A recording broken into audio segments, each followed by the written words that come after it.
the first human being who formulated the tactics of subversion was a Chinese philosopher by the name of Sun Tzu. And he said, after long meditation, that to implement state policy in a warlike manner, it's the most counterproductive, barbaric, and inefficient to fight on a battlefield.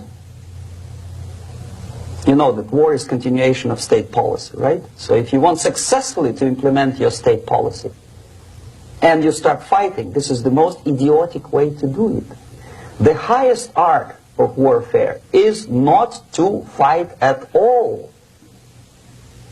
but to subvert anything of value in the country of your enemy, until such time that the perception of reality of your enemy is screwed up to such an extent that he does not perceive you as an enemy, and that your system, your civilization, and your ambitions look to your enemy as an alternative, if not desirable, then at least feasible. Better red than dead. That's the ultimate purpose, the final stage of subversion, after which you can simply take your enemy without a single shot being fired, if the subversion is successful. This is basically what subversion is. What subversion is, basically, it consists of 4 periods, time-wise. If we start from here and go this way, time, right? This is the beginning point.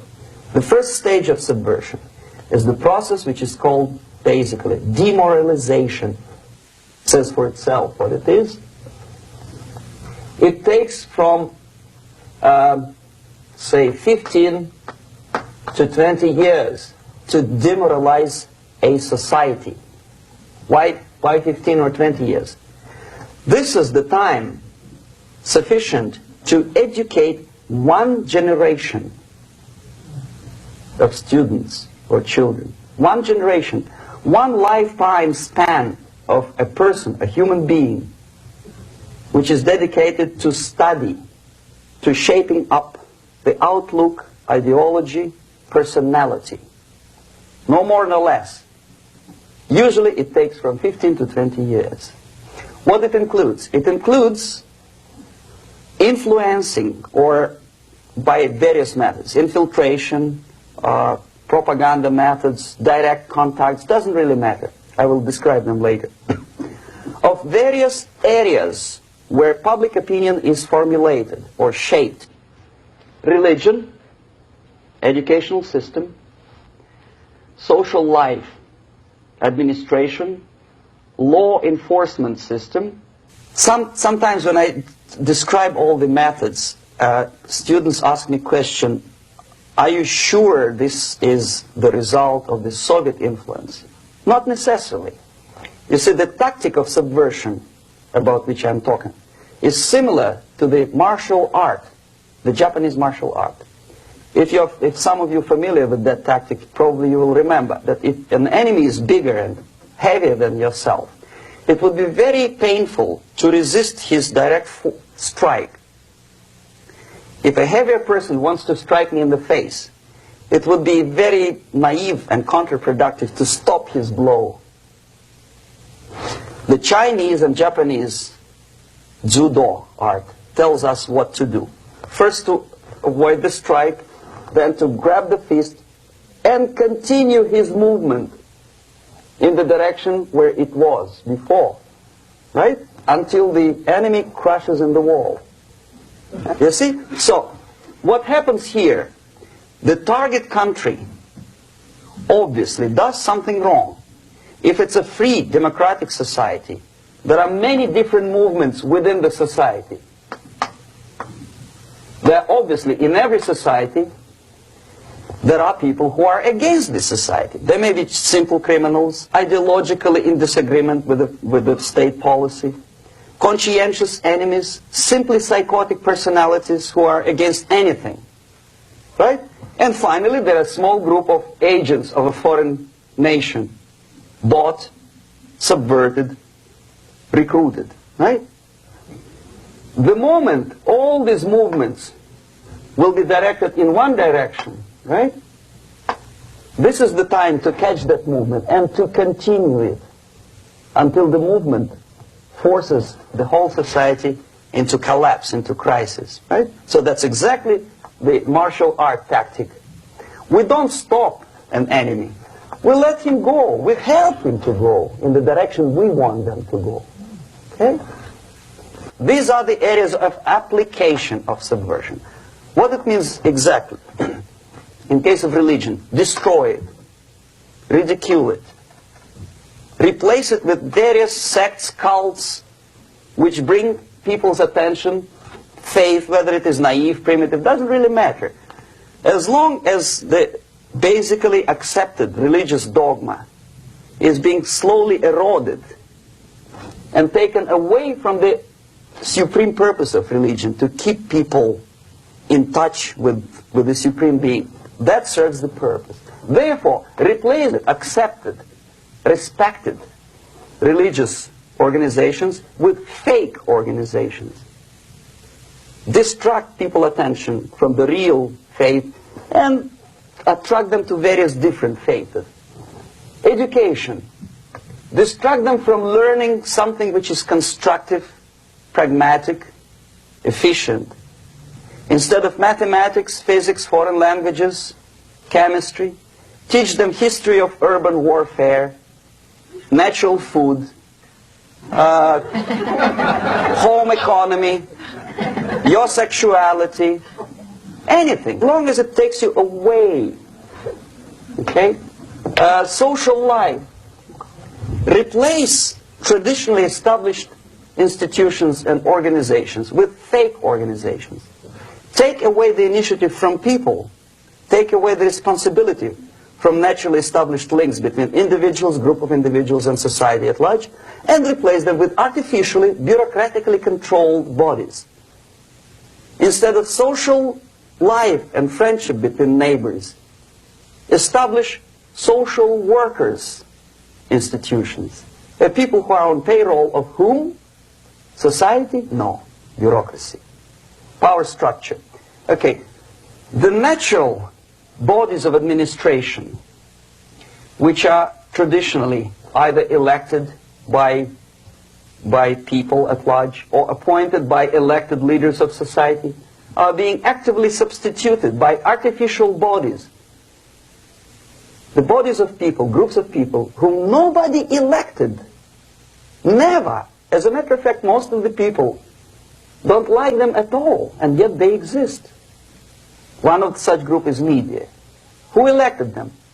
How come they have so much power? Almost monopolistic power on your mind. They can rape your mind. But who elected them? How come they have a nerve to decide what is good and what is bad for the elected by you, president, and his administration? Who the hell are they? Power structure slowly is eroded by the bodies and groups of people who do not have neither qualification nor the will of people to keep them in power, and yet they do have power. The next step is destabilization.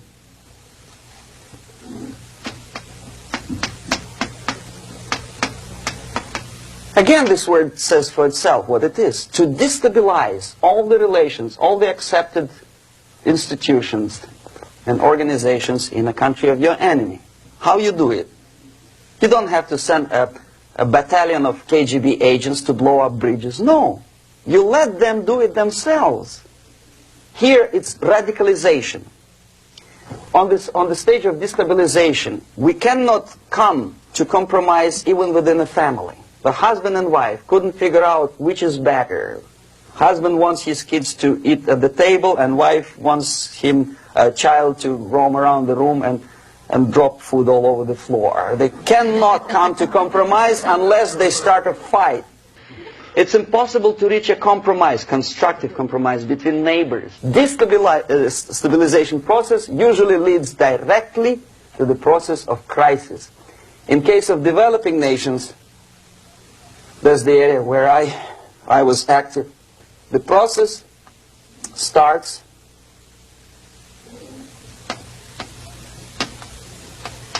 When the legitimate bodies of power, the social structure collapse, it cannot function anymore. So instead, we have artificial body injected into society, such as non-elected committees. You remember I was talking about them here. Social workers who are not elected by people, media who are self-appointed rulers of your opinion, some strange groups which claim that they know how to lead society forward. They don't usually. All they care is how to collect donations and sell their own concocted ideology, mixture of religion and ideology. Here, we have all this artificial body claiming power. If the power is denied to them, they take it by force. In case of Iran, for example, all of a sudden we have revolutionary committees. What kind of revolution? There was no revolution yet, and yet they had the committees. They were taking power of judgment. They had the power of execution, they had the power of legislation, and that they had the power of judicial. All of them combined in one person, who is half-baked intellectual, sometimes graduated from Harvard University or Berkeley. He comes back to his country and he thinks that he knows the answer to all the social, economical problems. Okay?